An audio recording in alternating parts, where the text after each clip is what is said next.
It's important to be able to store your expertise and your knowledge into the software. And we do this by using stored prescriptions. You can store your own idea for plantar fasciitis or for Morton's neuroma, but we always stay clinically relevant. This is not a prefab, it is just an accelerated design idea. So clinical control is always the key. So you can store any solution for any pathology you choose in the software. Now alternatively, you may choose to build your own library of 3D printed devices. Once again, all of that complexity comes in one go, but it still allows you to work on what's clinically relevant for the patient. Equally, you could be interested in printing in TPU, something that's becoming more and more important. Once again, we still have control over that design. By having nice devices, we are not compromising the clinical outcome.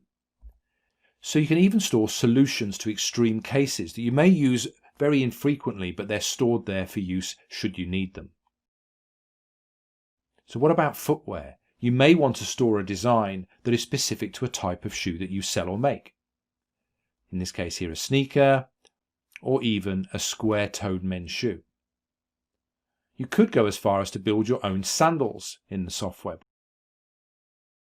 Really, the sky's the limit. You can produce just about anything you want and store it to suit you, but you are never ever compromising the clinical outcome. Just about anything is possible with a stored prescription.